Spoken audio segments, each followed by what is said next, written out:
Bacon. Bacon tingles. Welcome.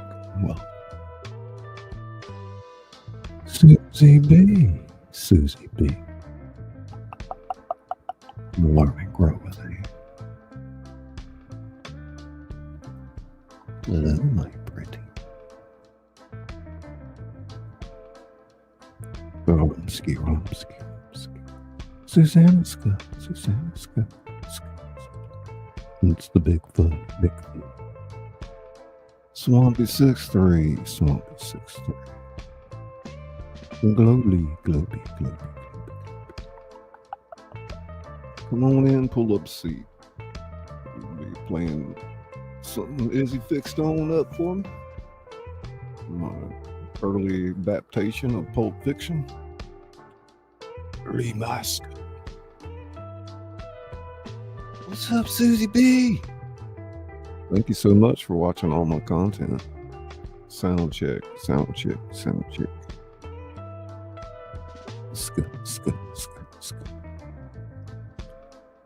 good?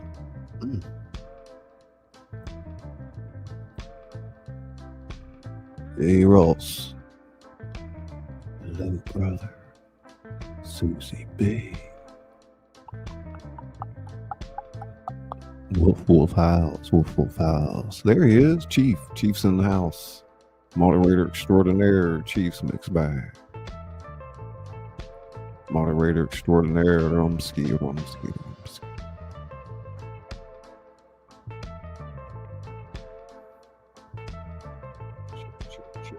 Check.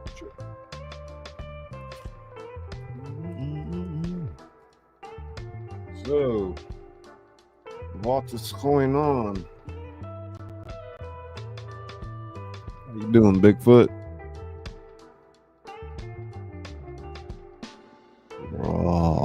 Roska. Ska.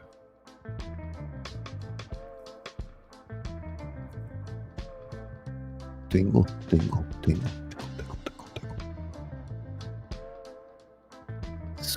Swampy. They're coming in. Share it out.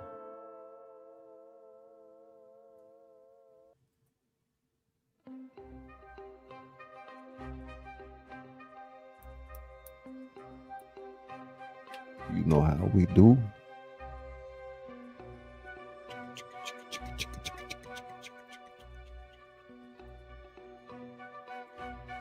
Good evening, Angela.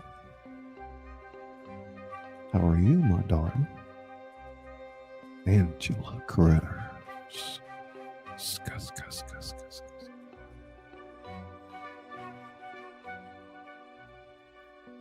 Angela Critters. Ting.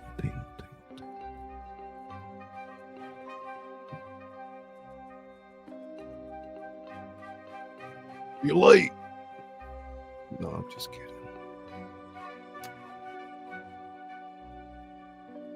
Diabolical.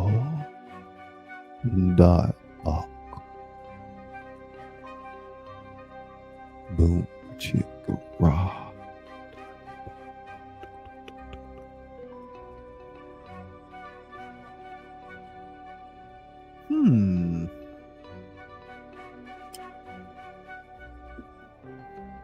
Shall we play a game? Swampy 6'3". Swampy tingles. Diabolics in the house. Tonight, I'm going to read a little Pulp Fiction.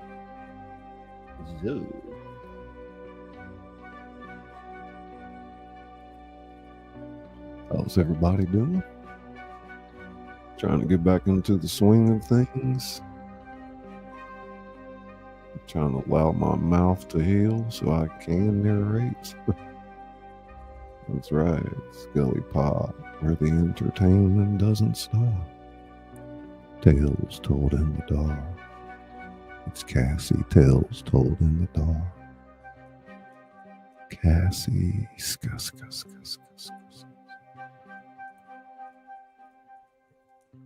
Tingle brain, Susie B.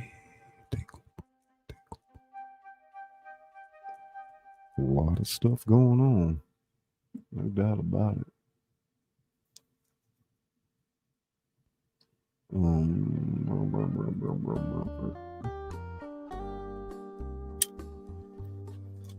StreamYard needs to make these pictures just randomly play all this stuff we got uploaded. It's just cumbersome. Yoda paw. Tingle, Yoda.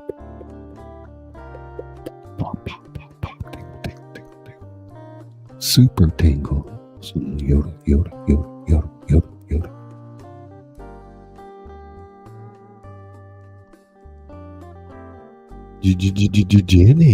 Jenny Pa.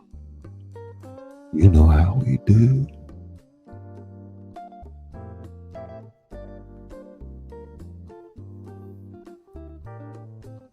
Jenny Pa.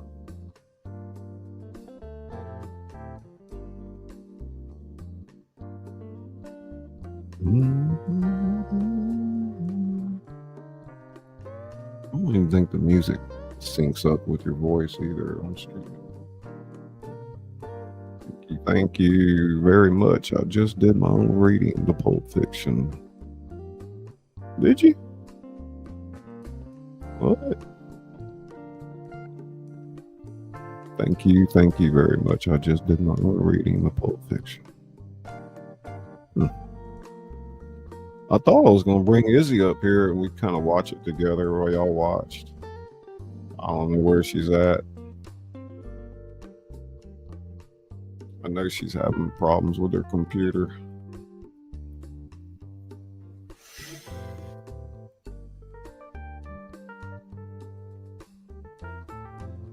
Welcome, Cherokee. Welcome, Christine. Great to see you. Y'all hit the like on the way in. Teeth extractions tomorrow. That was me 4 weeks ago today. I'm still having to heal up. I don't even want to talk about it, man. Been through so much hell over that tooth. Slow me down, y'all. Thought I was nipping something in the bud, man, but damn.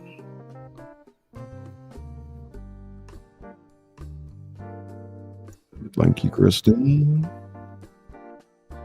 Let's see if I put Izzy's emoji out there, if it will summon her to the fray. Fine as wine and good as gold. No, it's all part of it, Ann. All part of the plan. No pain, no gain. You know what they say. Oh, I just read it live in your chat. Okay. Let me just see how we're going to roll with this. I got all these different pictures. But anyway, I've got the thing uploaded there.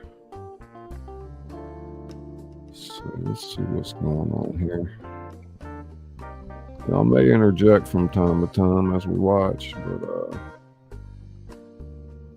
Izzy remastered the video where we could hear it better. I wanted to play it before, but we couldn't hear it.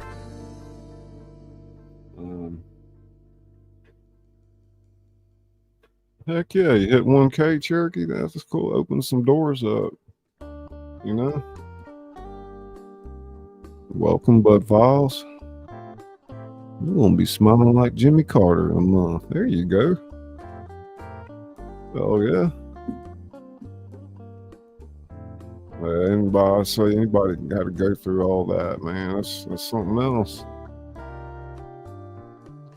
Yeah, there's something else. Let me have a look. Let me see. Let me have a look. I haven't pressed these buttons in so long. Let me go down here real quick. So let's see, we got that rolling. I'd like to welcome you to the House of Thrillers I I'm think that sounds Scully, pretty good. the author that reads to you. Tonight, we're going to be reading Quentin Tarantino's Pulp Fiction. So buckle your seatbelt, it's quite the ride, and we'll see you on the other side.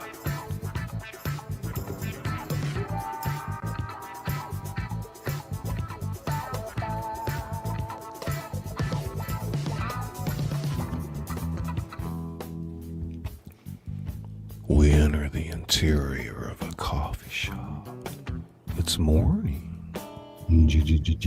A normal Denny's, spires-like coffee shop in Los Angeles. It's about 9 in the morning. While the place isn't jammed, there's a healthy number of people drinking coffee, munching on bacon and eating eggs.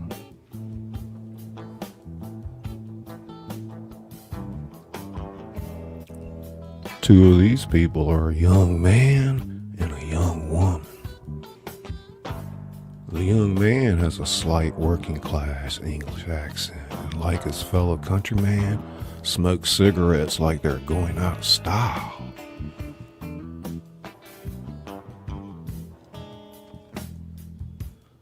It isn't possible to tell where the young woman is from or how old she is. Everything she does contradicts something she did. The boy and girl sit in a booth. Their dialogue is said in a rapid pace, his Girl Friday fashion.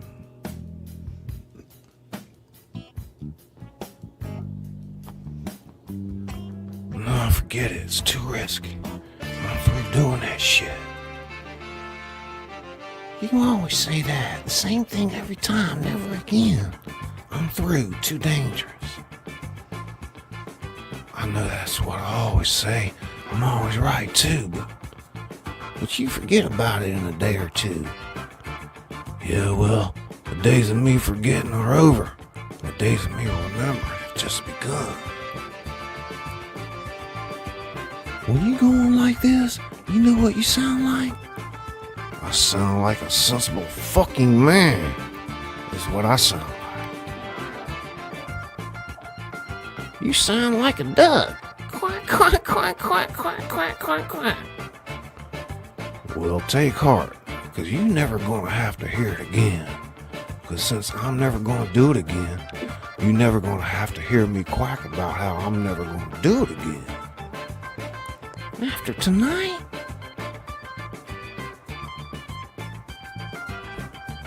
The boy and girl laugh, their laughter putting a pause in their back and forth. The young man with a smile. Correct. I got all tonight to quack. The waitress comes by with a pot of coffee. Can I get anybody any more coffee? Oh yes, thank you. The waitress pours the young woman's coffee. The young man lights up another cigarette. Young man, I'm doing fine.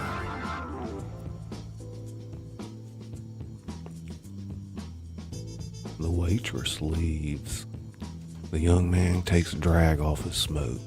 The young woman pours a ton of cream and sugar into her coffee. The young man goes right back into it. I mean, the way it is now, you're taking the same fucking risk as when you rob a bank. You take more of a risk. Banks are easier. Federal banks aren't supposed to stop you anyway during a robbery. They're insured. Why should they care? You don't even need a gun in a federal bank. I heard about this guy walked into a federal bank with a portable phone, handed the phone to the teller. The guy on the other end of the phone said, "We got this little guy's little girl. If you don't give him all your money, we're gonna kill her." Did it work? Fucking A, it worked. That's what I'm talking about. Knucklehead walks in a bank with a telephone, not a pistol.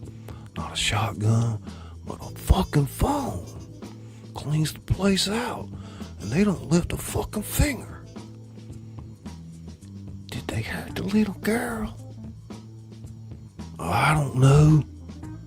There probably never was a little girl. The point of the story isn't the little girl. The point of the story is they robbed the bank with a telephone. You want to rob banks? I'm not saying I want to rob banks.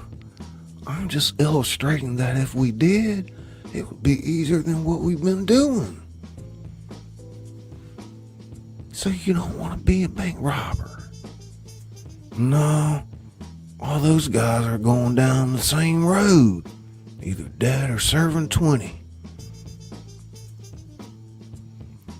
And no more liquor stores. What have we been talking about? Yeah, no more liquor stores. Besides, it ain't the giggle it's used to be. Too many foreigners own liquor stores. Vietnamese, Koreans, they can't fucking speak English. You tell them, empty out the register, and they don't know what it fucking means. They just may take it personal. We keep on, one of those good motherfuckers are gonna kill us.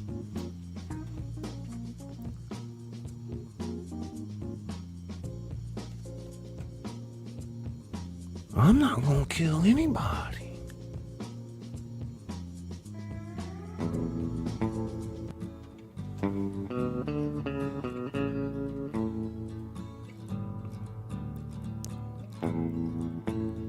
I don't want to kill anybody either, but they'll probably put us in a situation where it's us against them. And if it's not the gigs, if these old Jews who owned the store for 15 fucking generations. You got Grandpa Irvin sitting behind the counter with a fucking Magnum. Try walking into one of those stores with nothing but a telephone. See how far it gets you. Fuck it. Forget it. We're out of it. Well, what else is there? Day jobs?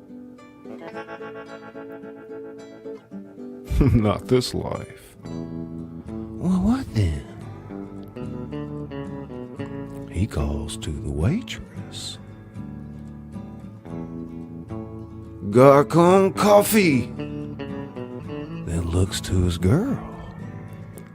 This place. The waitress comes by, pouring him some more. Garcon means boy. She splits. Young woman. Here, it's a coffee shop.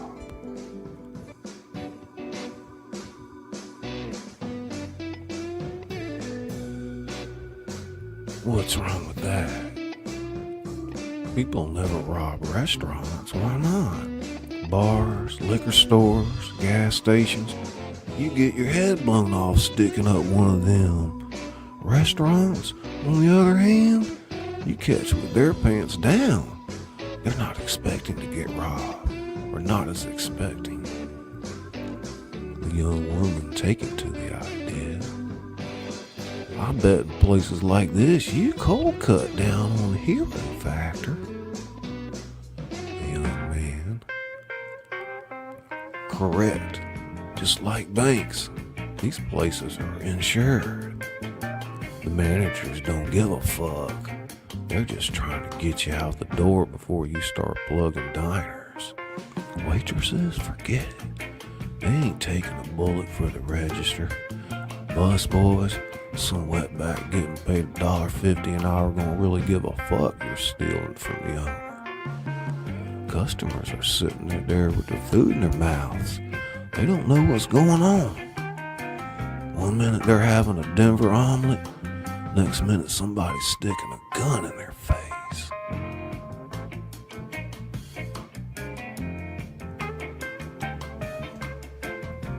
The young woman visibly takes in the idea. The young man continues in a low voice. See, I got the idea last liquor store we stuck up.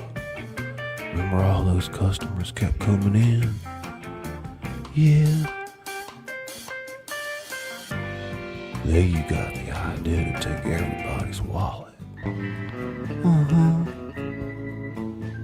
That was a good idea. Thanks. We made more from the wallets than we did the register. Yes, we did. A lot of people go to the restaurants. A lot of wallets. Pretty smart, huh?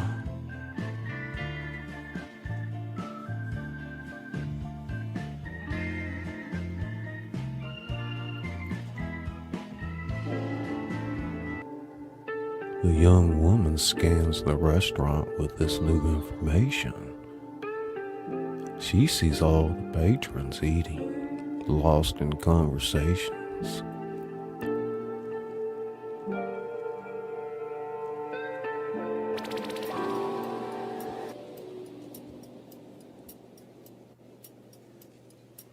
The manager complaining to the cook about something.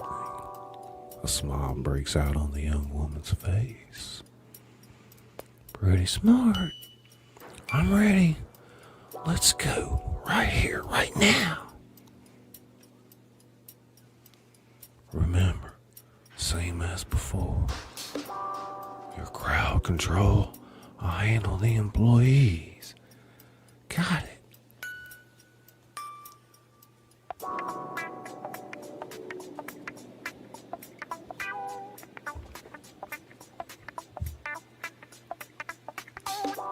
They both take out their .32 caliber pistols and lay them on the table.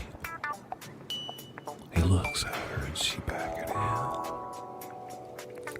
I love you, Pumpkin. I love you, Honey Bunny. And with that, Pumpkin and Honey Bunny grab their weapons, stand up and rob the restaurant. Pumpkin's robbery persona is that of the in-control professional. Honey Bunny's is that of the psychopathic hair-trigger loose cannon.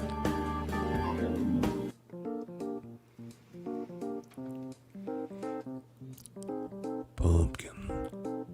Everybody be cool, this is a robbery. Any of you fucking pricks move and I'll execute every one of you motherfuckers. Got that?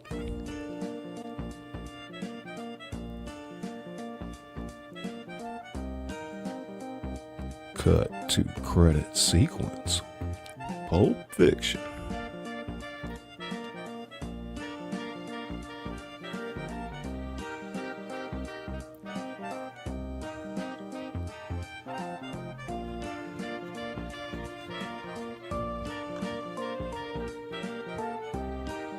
Oracles beyond. Welcome.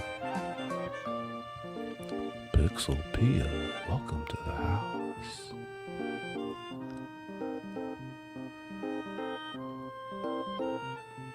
Eat to live strong. Eat to live strong. Welcome. Tammy's Passions. Tammy's Passions. We're now in the interior of a 74 Chevy moving in the morning. An old gas guzzling, dirty white 1974 Chevy Nova barrels down a homeless ridden street in Hollywood. In the front seat are two young fellas, one white, one black. Yeah, I'm feeling a little bit better. Both wearing Stunner. cheap black suits with thin black ties and their long green dust. Yeah, I can pause that for a second. Hey, Khadija. Stony, welcome. Swampy, Jenny, I'm glad to see everybody. We're playing the remastered version and audio. Izzy did wonderful with the audio. So I thought you guys could enjoy me. I do some crazy voices in this.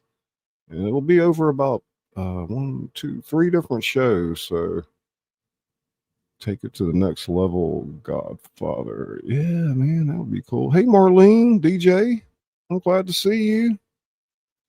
I might talk a little bit during, but we'll see. Their names are Vincent Vega and Jules Winfield. Jules is behind the wheel.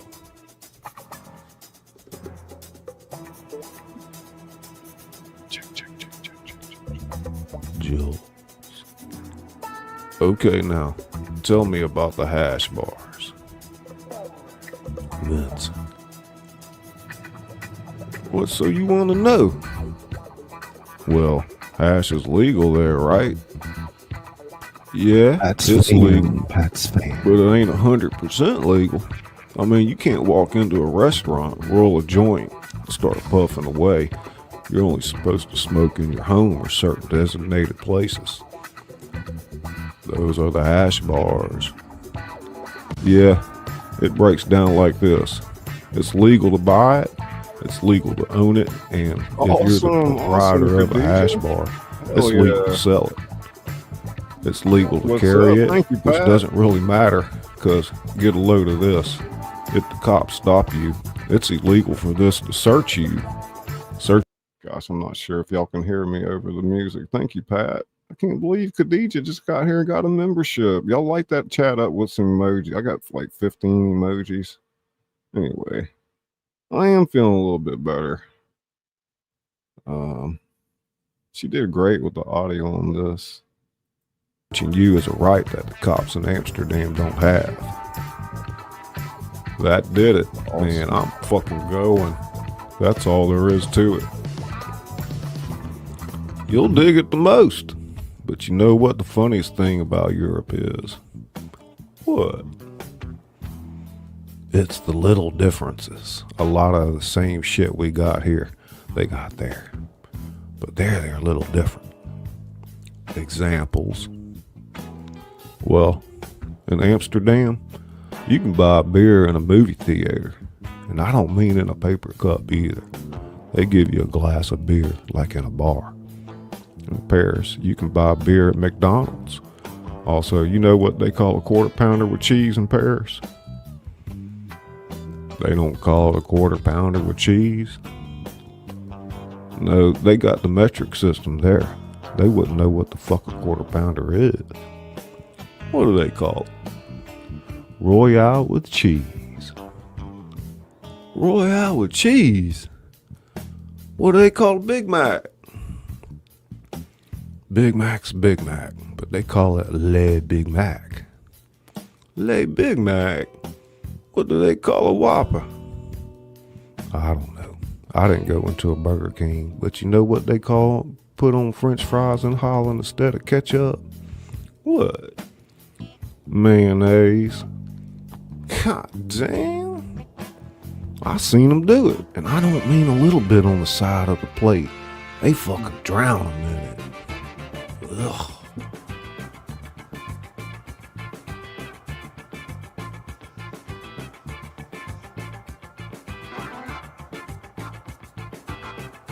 ZZ motivation. ZZ motivation. Jen's aura. Jen's aura wearing the interior of a Chevy truck. This morning, the trunk of the Chevy opens up. Jules and Vincent reach inside, taking out two .45 automatics, loading and cocking.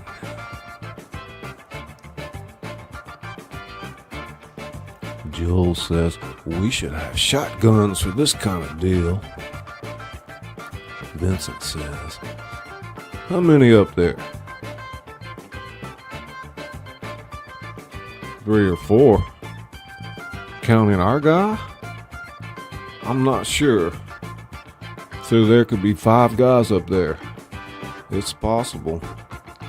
We should have fucking shotguns. They closed the trunk. We cut to the exterior of an apartment building courtyard morning. Vincent and Jules, their long matching overcoats practically dragging on the ground, walk through the courtyard of what looks like a hacienda-style Hollywood apartment building. We track alongside. Vincent says, what's her name? Mia. How did Marcelus and her meet? I don't know. However people meet. She used to be an actress. She ever do anything I would have saw? I think her biggest deal was she starred in a pilot. What's a pilot? Well, you know, shows on TV. I don't watch TV.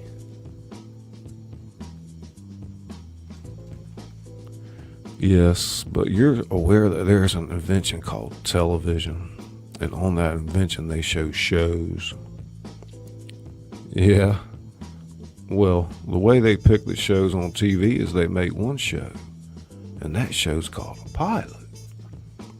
And they show that one show to the people who pick the shows. And on the strength of that one show, they decided they want to make more shows. Some get accepted and some don't become TV programs, and some don't, become nothing. She starred in one of the ones that became nothing.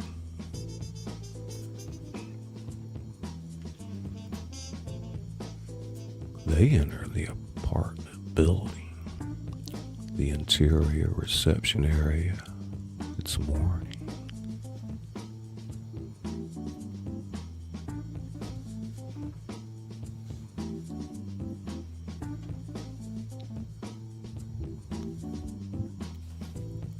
Vincent and Jules walk through the reception area and wait for the elevator. Jules says, "You remember Antoine Rockamora, half black, half Samoan, I believe it was. Used to call him Tony Rocky Horror." "Yeah, maybe. Fat, right?" "I wouldn't go as far as to call the brother fat. He's got a weight problem. What's he gonna do? He's a Samoan." "I think I know who you mean. What about him?" "Well, Marcelus fucked his ass up good. And word around the campfire, it was on account of Marcellus Wallace's wife." The elevator arrives. The men step inside.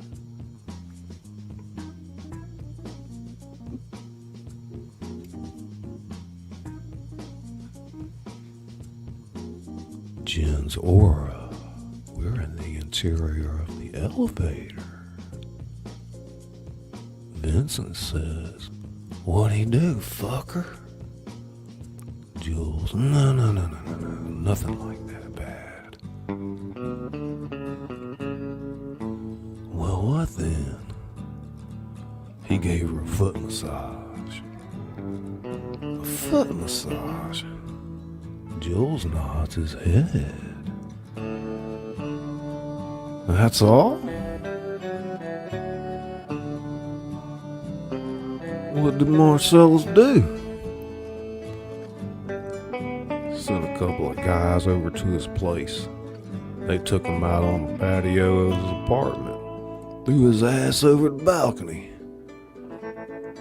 Fell 4 stories. They had this garden at the bottom, enclosed in glass, like one of them greenhouses. He fell right through it. Since then, he's kind of developed a speech impediment."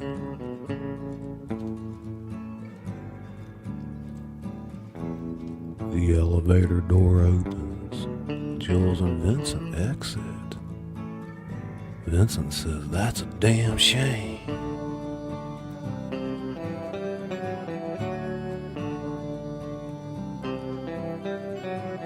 We enter the interior of an apartment building hallway in the morning. Steady cam in front of Jules and Vincent as they make a beeline down the hall. Where Vincent says, "Still, I have to say, play with matches, you get burned." "What do you mean?" "You don't be giving Marcellus Wallace's new bride a foot massage." "You don't think he overreacted?" "Antoine probably didn't expect Marcellus to react like he did, but he had to expect reaction." "It was a foot massage. A foot massage is nothing. I give my mother a foot massage. It's It's laying hands on Marcella Wallace's new wife in a familiar way. Is it as bad as eating her out? No. But you're in the same fucking ballpark. Jules stops Vincent. Whoa, stop right there. Eating a bitch out and giving a bitch a foot massage ain't even the same fucking thing. Not the same thing, the same ballpark. It ain't no ballpark either. Look, maybe your method of massage differs from mine, but touching this lady's feet and sticking your tongue in her holiest of holies ain't the same ballpark. Ain't the same league. Ain't even the same fucking sport. Foot massages don't mean shit. Have you ever given a foot massage? Don't be telling me about foot massages. I'm the foot fucking master. Given a lot of them? Shit, yeah. I got my technique down, man. I don't tickle or nothing. Have you ever given a guy a foot massage? Jules looks at him a long moment. He's been set up. Fuck you. He starts walking down the hall. Vincent, smiling, walks a little bit behind. How many? Fuck you. Would you give me a foot massage? I'm kind of tired.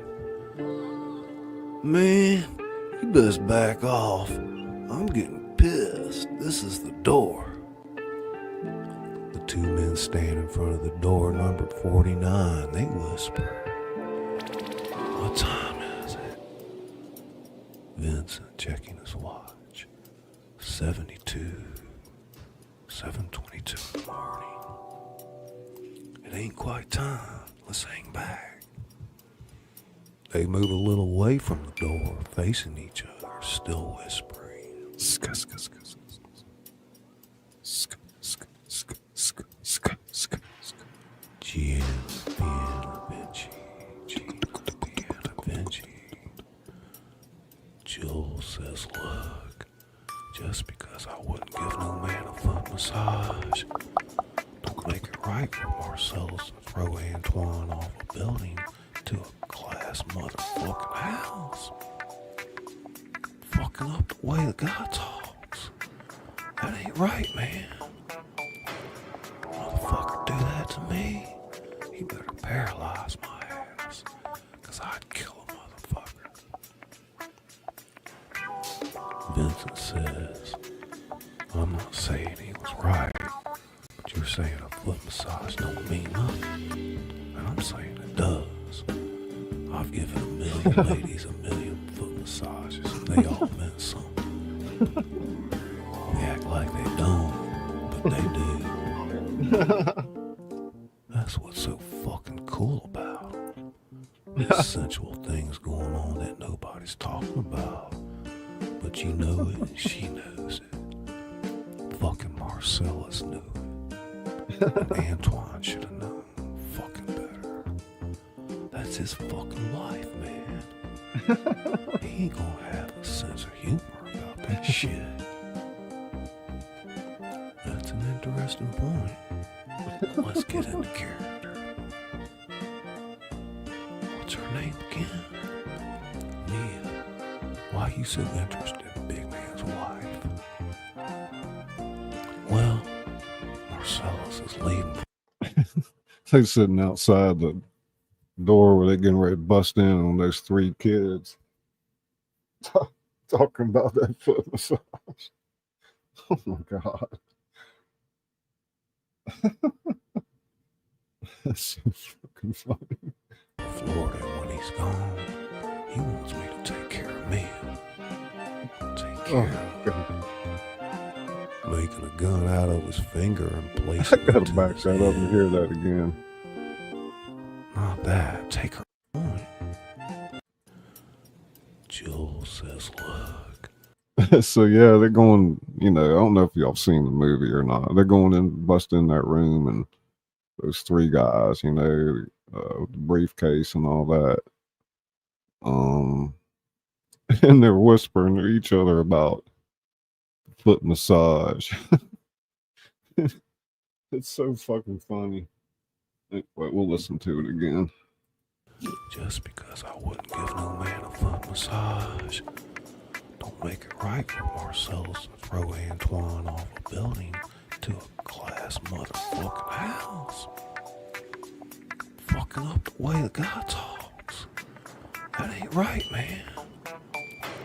Motherfucker do that to me, he better paralyze my ass, 'cause I'd kill a motherfucker. Vincent says, I'm not saying he was right, but you're saying a foot massage don't mean nothing. And I'm saying it does. I've given a million ladies a million foot massages and they all meant something. They act like they don't, but they do. That's what's so fucking cool about it. This sensual thing's going on that nobody's talking about. But you know it and she knows it. Fucking Marcelus knew it. And Antoine should have known fucking better. That's his fucking life, man. He ain't gonna have a sense of humor about that shit. That's an interesting point. Let's get into character. What's her name again? Mia. Why are you so interested in Big Man's wife? Well, Marcelus is leaving for Florida, and when he's gone, he wants me to take care of Mia. Take care of her. Making a gun out of his finger and placing it to his head. Not that. Take her out. Show her a good time. Don't let her get lonely. You gonna be taking out Mia Wallace out on a date? It ain't a date. It's like when you and your buddy's wife go to a movie or something. It's just, you know, good company.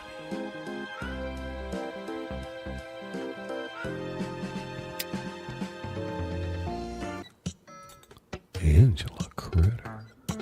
Angela Critters. Welcome. Linda Parker. Here he is, writer, sanctuary.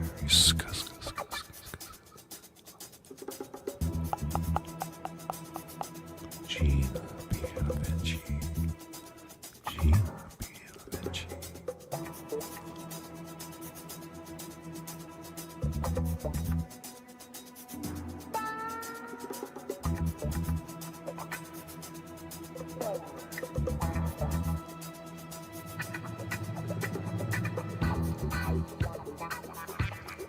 Jules looks at him.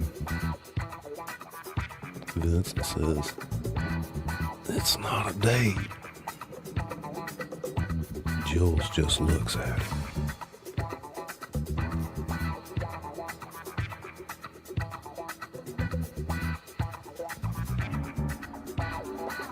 We're in the interior of an apartment, room 49.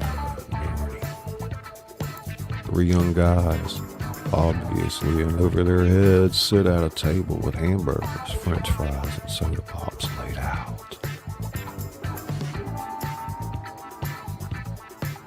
One of them flips the loud bolt on the door, opening it to reveal Jules and Vincent in the hallway. Jules says, "Hey kids." The two men stroll inside.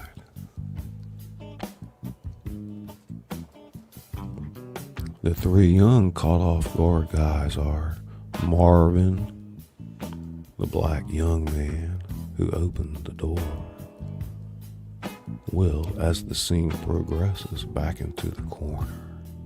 Roger, a young blonde-haired surfer kid with a flock of seagulls haircut, who has yet to say a word. He sits at the table with a big sloppy hamburger in his hand. And there's Brett, a white, preppy-looking sort with a blow-dry haircut.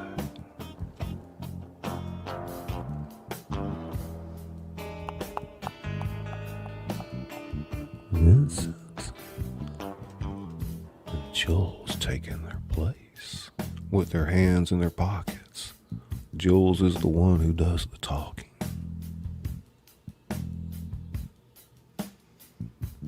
How you boys doing? No answer. Jules to Brett. Am I tripping? Or did I just ask you a question? Brett says, we're doing okay.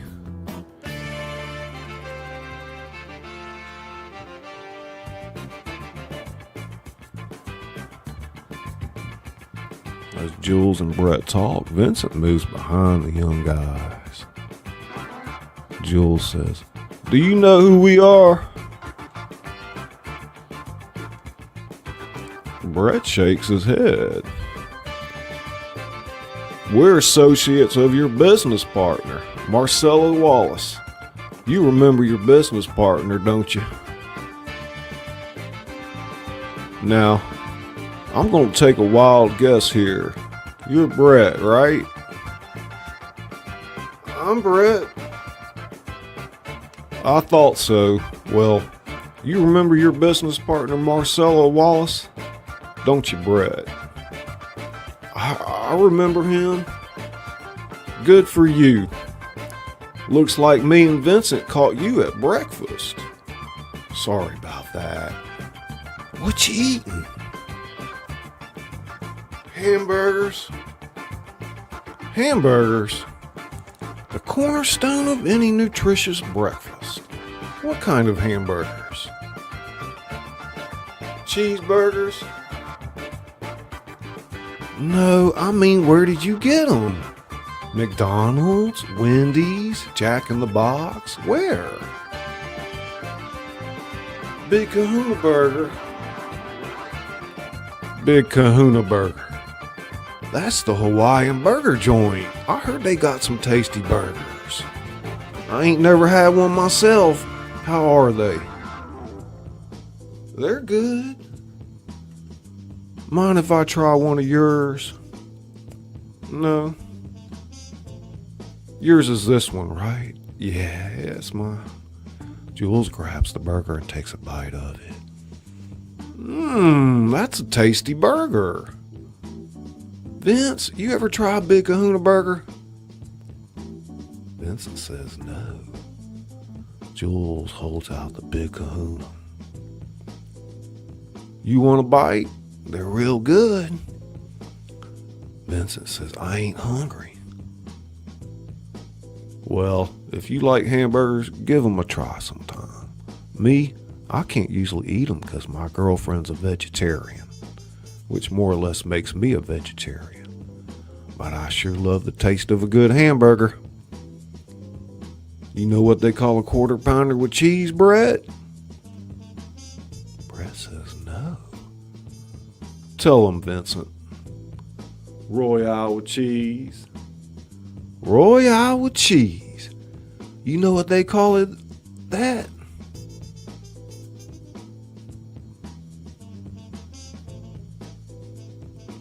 Because of the metric system? Check out the big brain on Brad. You a smart motherfucker. That's right. The metric system. He points to a fast food drink cup. What's in this? Sprite. Sprite? Good. Mind if I have some of your tasty beverage to wash this down with? Sure. Jules grabs the cup and takes a sip. Hits the spot. You, flock of seagulls, you know what we're here for? Roger nods his head, yes. Then why don't you tell my boy here, Vince, where you got the shit hid? Marvin said, it's under the I don't remember asking you a goddamn thing. You were saying? It's under the bed.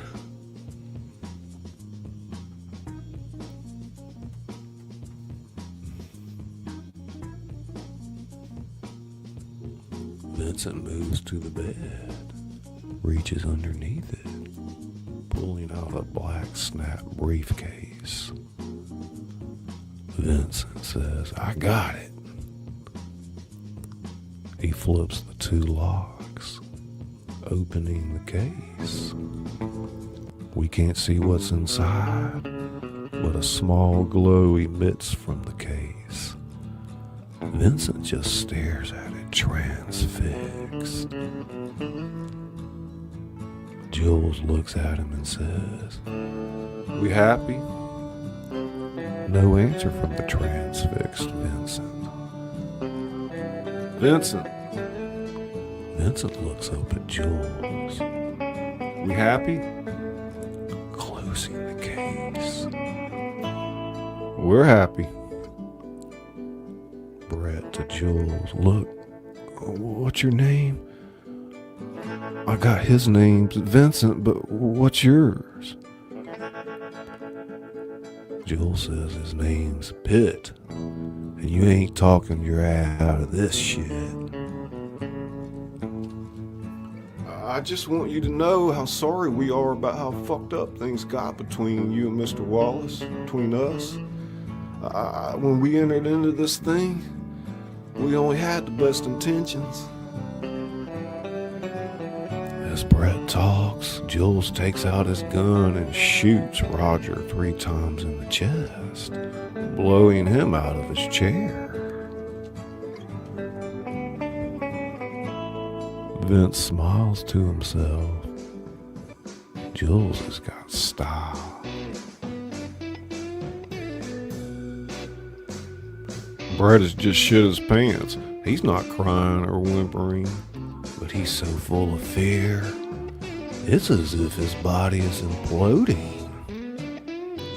Jules to Brett, "Oh, I'm sorry. Did that break your concentration? I didn't mean to do that. Please continue. I believe you were saying something about best intentions." Brett can't say a word. "What's the matter? Oh, you were through anyway. Well, let me retort. Would you describe for me what Marcelus Wallace looks like?" Brett still can't speak. Joel snaps, savagely tipping the card table over, removing the only barrier between himself and Brett. Brett now sits in a lone chair before Jules like a political prisoner in front of an interrogator. Jules says, "What country are you from?" "What? What ain't no country? I know. Do they speak English and what? What? English, motherfucker. Can you speak it? Yes. Then you understand what I'm saying? Yes. Now describe what Marcelus Wallace looks like." "What?" Jules takes out his .45 and presses the barrel hard in Brett's chest. "Say what again? Come on, say what again? I dare you. I double dare you, motherfucker. Say what one more goddamn time." Brett is regressing on the spot. "Now describe to me what Marcelus Wallace looks like." Brett does his best. "Well, he's black. Go on. And he's bald. Does he look like a bitch?" "What?" Jules' eyes go to Vincent. Vincent smirks. Jules rolls his eyes and shoots Brett in the shoulder. Brett screams, breaking into a shaking, trembling spasm in the chair. "Does he look like a bitch?" "No." Then why did you try to fuck him like a bitch?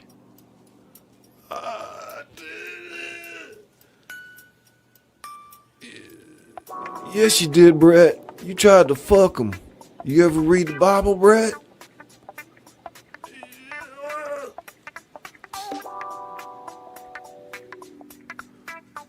There's a passage I got memorized. Seems appropriate for this situation.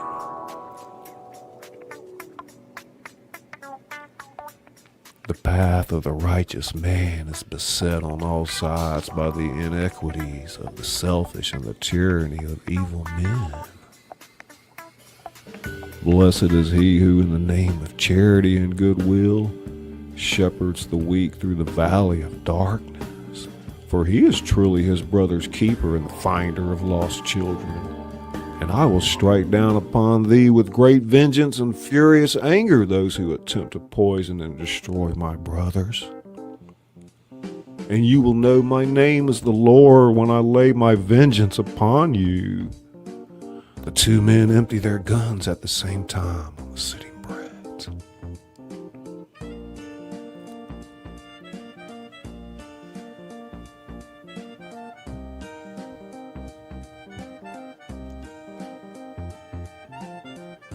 Hope you guys are enjoying that so far. Took a quick little break. Be right back.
What y'all think? Sounds pretty good so far.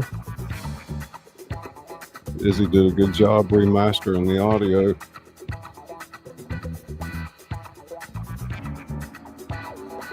How you doing, Mark?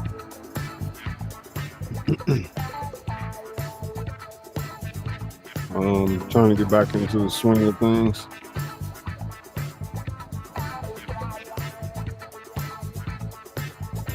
Learn and grow within. Swampy.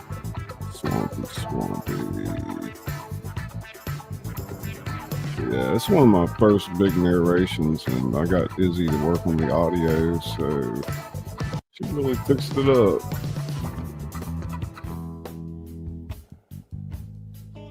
Of course, I had some art and whatnot.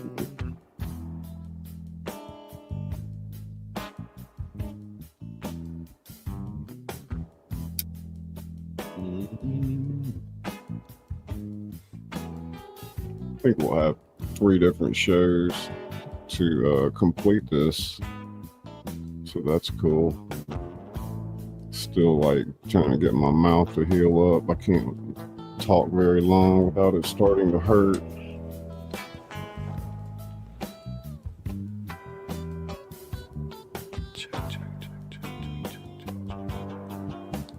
Writer Sanctuary.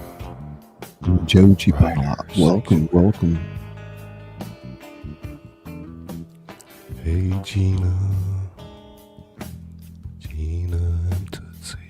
I don't know, is he? Kitty, kitty, kitty. I haven't been talking much. Linda Barker hanging in there. I appreciate you guys coming out. I'm Scully, the author that reads to you. A little bit left on this episode It's Quentin still. Tarantino's Pulp Fiction.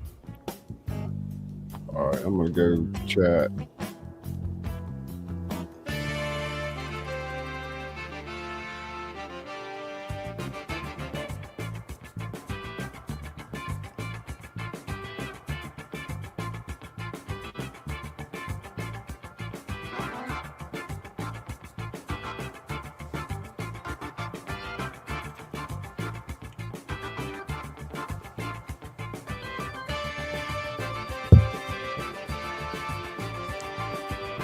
We fade up on Butch Coolidge, a white 26-year-old prize fighter. Butch sits at a table wearing a red and blue high school athletic jacket. Talking to him off screen is everybody's boss, Marcelus Wallace. Black man sounds like a cross between a gangster and a king.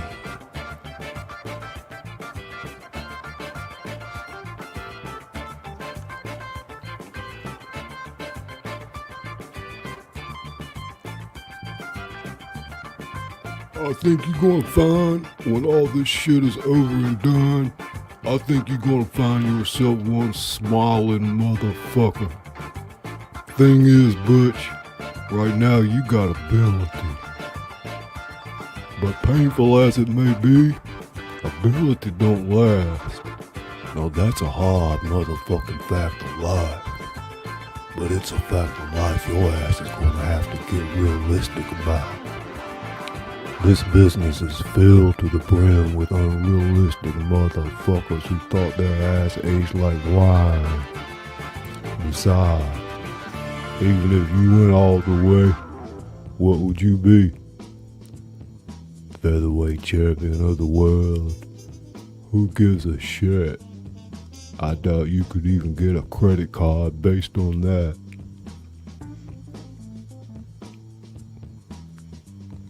A hand lays an envelope full of money on the table in front of Butch.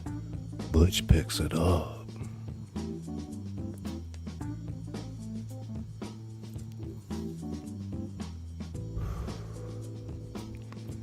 Now the night of the fight, you might feel a slight sting. That's pride fucking with you. Fuck pride. Pride only hurts. It never helps. Fight through that shit. 'Cause a year from now, when you kicking it in the Caribbean, your ass gonna say, Marcelus Wallace was right. I got no problem with that. In the fifth, your ass goes down. Butch nods his head. Say it. In the fifth, my ass goes down.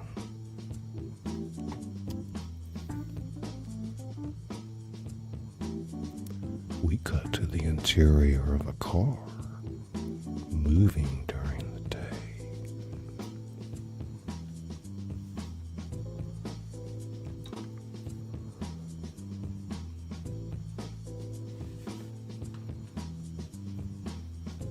Vincent Vega looks really cool behind the wheel of a 1964 cherry red Chevy Malibu convertible.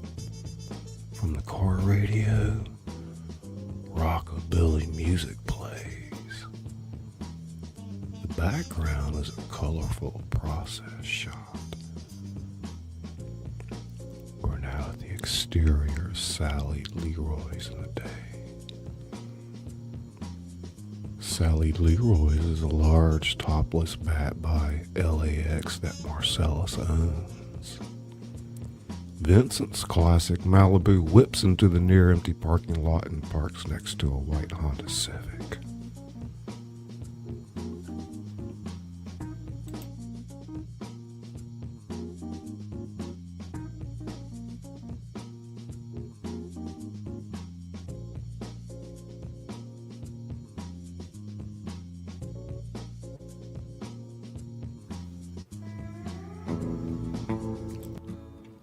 Vince knocks on the door. The front entrance is unlocked, revealing the dapper Dan fellow on the inside, English Dave. Dave isn't really English. He's a young black man from Baldwin Park who has run a few clubs for Marcelus, including Sally Leroy's. English Dave. Vincent Vega, our man in Amsterdam. Get your ass in here. Vincent, carrying the black briefcase from the scene between Vincent and Jules, steps inside. English Dave slams the door in our faces.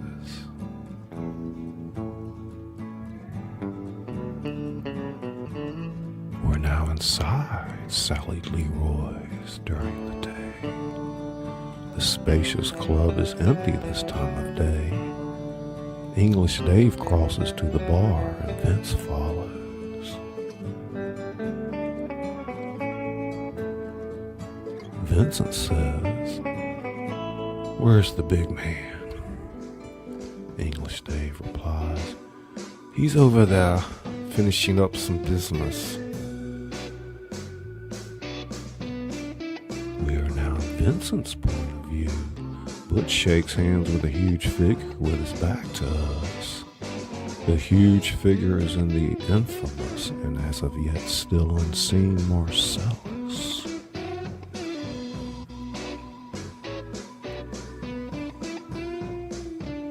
English Dave off screen says, "Hang back for a second or two, and when you see the wheat boy leave, you go over.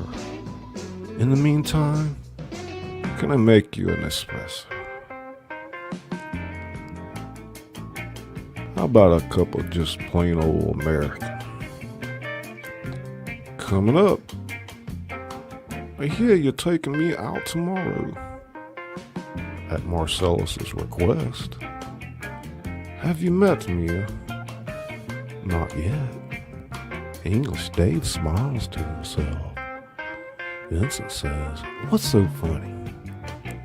"Not a goddamn thing. Look, I'm not an idiot. She's the big man's fucking wife. I'm gonna sit across the table, chew my food with my mouth closed, laugh at her jokes, and that's all I'm gonna do." English Dave puts Vince's coffee in front of him.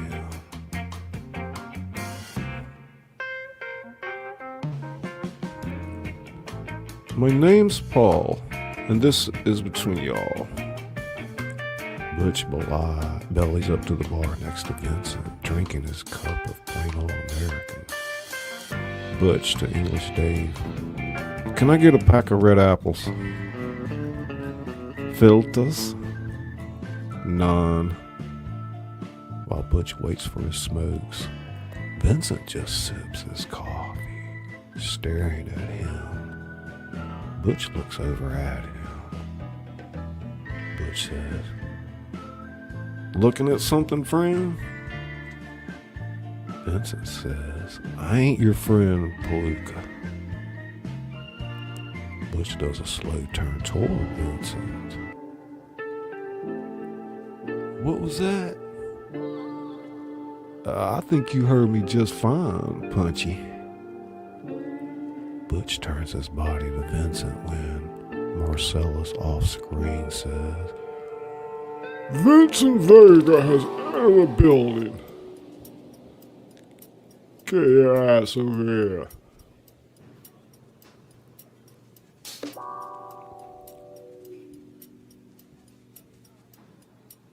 Vincent walks forward out of frame, never giving Butch another glance.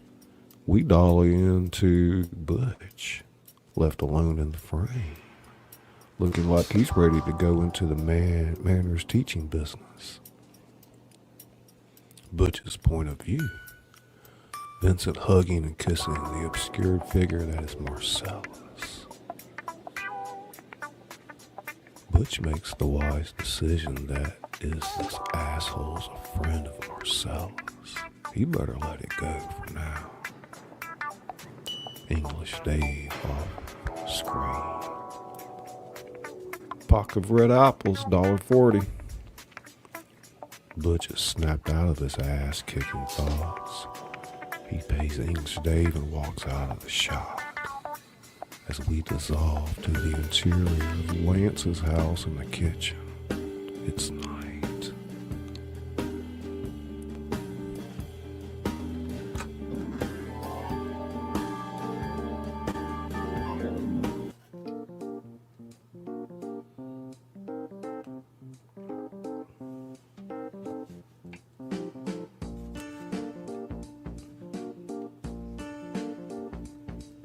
It's a close-up of Jody, a woman who appears to have a fondness for earrings. Both of her ears are pierced 5 times. She also sports rings in her lips, eyebrows, and nose.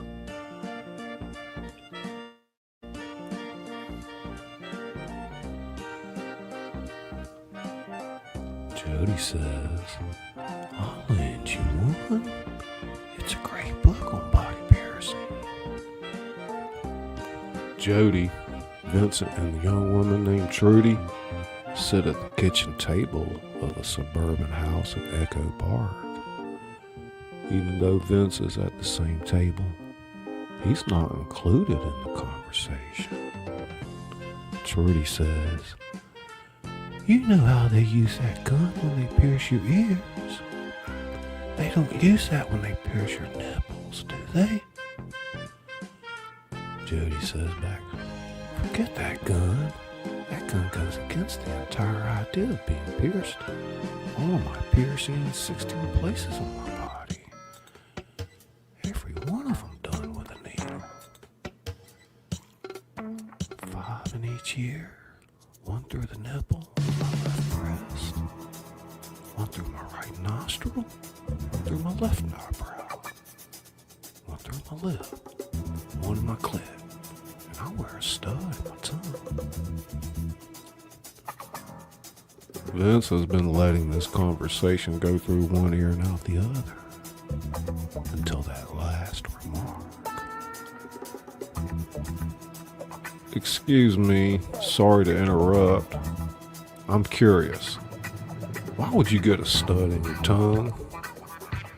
Jody looks at him and says as if it were the most obvious thing in the world, "It's a sex thing. It helps fellatio." That thought never occurred to Vincent, but he can't deny it makes sense. Jody continues talking to Trudy, leaving Vincent to ponder the truth of her statement. Lance off screen. "Vince, you can come in now."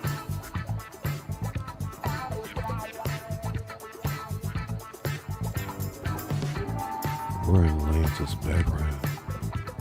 He's in his late 20s, is a young man with a wild and woolly appearance that goes hand in hand with his wild and woolly personality. Lance has been selling drugs his entire adult life. He's never had a day job, never filed a tax return, and has never been arrested. He wears a red flannel shirt over a Speed Racer t-shirt. 3 bags of heroin lie on Lance's bed. Lance and Vincent stand at the foot of the bed. Now this is Panda from Mexico. Very good stuff. This is Bala, different, but equally good. And this is Choco from the Harz Mountains of Germany. Now the first 2 are the same, 45 an ounce.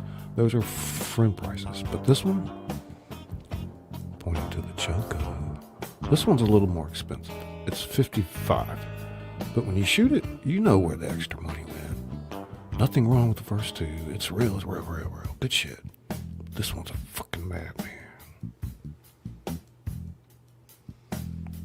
Remember, I just got back from Amsterdam. Are you in Inglewood? No, you're in my house. White people know the difference between good shit and bad shit. This is the house they come to. My shit, I'll take the Pepsi challenge with Amsterdam shit any old day of the fucking... That's a bold statement. This ain't Amsterdam, Vince. This is a seller's market. Coke is fucking dead as disco. Heroin's coming back in a big fucking way. It's this whole 70s retro. Bell bottoms, heroin, they're ass hot as hell. Vincent takes out a roll of money that would choke a horse to death. Give me 300 worth of the bad name. If it's as good as you say, I'll be back for 1,000. I just hope I still have it. What do you think of Trudy? She ain't got a boyfriend. You want to hang out and get high with us? Which one's Trudy? The one with all the shit on her face? No, that's Jody. That's my wife. Vincent and Lance giggle at the faux pas.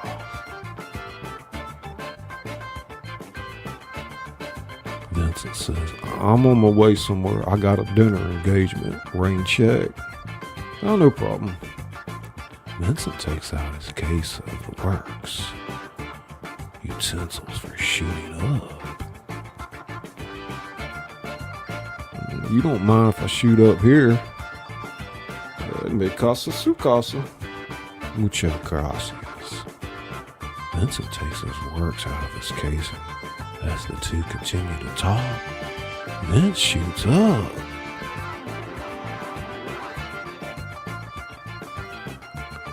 Lance says, still got your Malibu?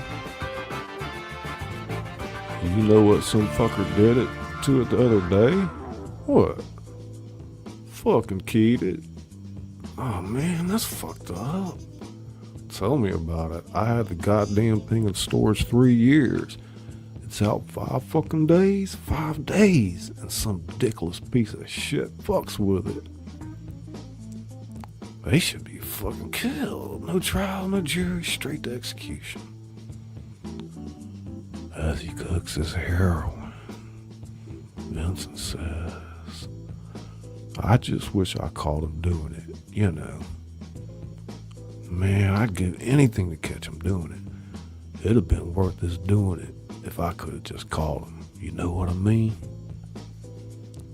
It's a chicken shit. You don't fucking know the man's vehicle.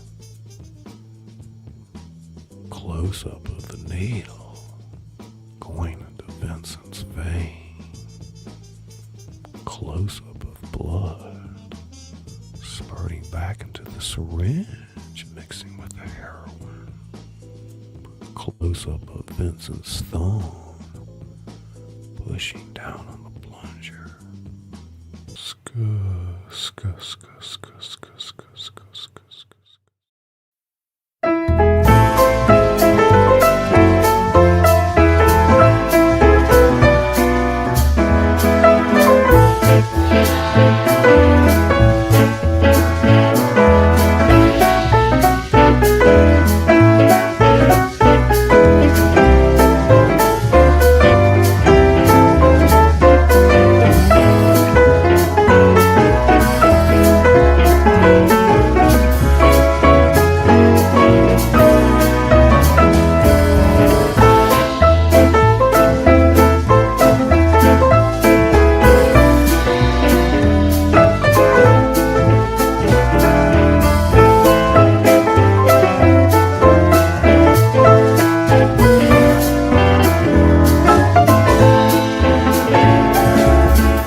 miss you, baby. So I stand up and speak my mind. Oh.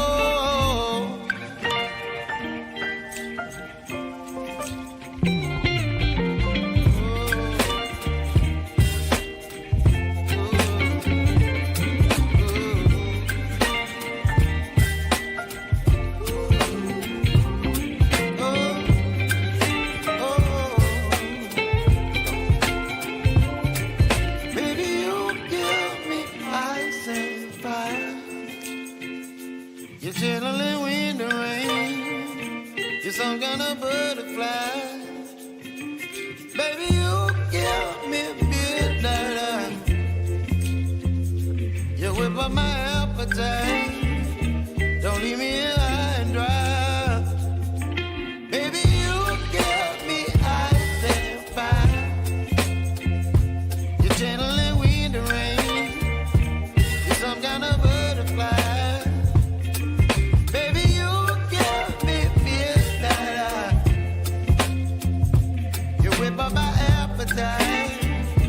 Don't leave me here high and dry.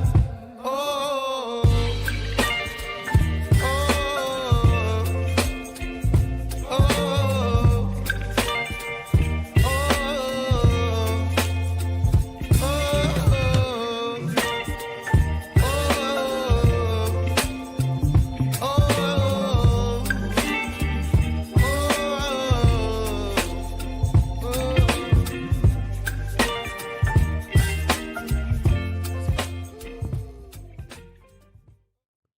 It's a bittersweet symphony that's life. Trying to make ends meet. You're a slave to the money, then you die. I'll take you down the only road I've ever been down. You know, the one that takes you to the places where the veins meet. Yeah. No change, I can change, I can change, I can change, but I'm here in my mold. But I'm a million different people from one day to the next. I can't change my mold. No, no, no, no, no. Have you ever been down? Well, I've never prayed, but tonight I'm on my knees. Yeah, I need to hear some sounds that recognize the pain in me. Yeah, I let the melody shine, let it cleanse my mind. I'll feel free now. The airwaves are clean and there's nobody singing to me now. No change, I can change, I can change, I can change, but I'm here in my mold. I'm here in my mold. And I'm a million different people from one day to the next. I can't change my mold. No, no, no. Have you ever been down? I can't change it, you know, I can't change it. 'Cause it's a bittersweet symphony. That's life. Trying to make ends meet. Trying to find some money, then you die. I can feel the blood creeping up from the heathens. Got will, got fight, got pride, got reason. If they wanna go eat, then you know I'm gon' feed them. If you're coming for me, hope you're ready for a demon. I got eyes in the back of my head, I'm seeing. Take me for granted and you know I'm leaving. I'ma take what's mine with the webs I'm weaving. I could take this crowd from seeing to believing. Got a taste for blood and my tongue keeps bleeding. From the words I spit, so sharp, so freezing, so cold, behold, frostbite they feeling. I could tear you apart or I could go heal them. Don't believe in fate, don't believe in ceilings. I just need a taste and my mind starts feeling. I don't pace myself, I grind on kneeling. Got lust for change, I just love the feeling. I ain't gonna give up. Got too little time, I'ma live up. Head down, push forward through the tough times. 'Cause anything worth doing is a tough climb. I ain't gonna give up. Got too little time, I'ma live up. Head down, push forward through the tough times. 'Cause anything worth doing is a tough climb. 'Cause I'ma live life for the fight, yeah, I'm here to get it. I got drive, got sight, always have a vision. I go by at night, I be in my feelings. I'ma be fine, need time, and I'll still be winning. I live life for the fight, yeah, I'm here to get it. I got drive, got sight, always have a vision. I don't lie at night, I be in my feelings. I'm a big fine, need time, and I'll soon be winning. I can feel the blood creeping up from the heathens. Got will, got fight, got pride, got reason. If they wanna go eat, then you know I'm gon' feed them. If you're coming for me, hope you're ready for a demon. Creeping up from the heathens. Got will, got fight, got pride, got reason. If they wanna go eat, then you know I'm gon' feed them. If you're coming for me, hope you're ready for a demon.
gus gus gus gus gus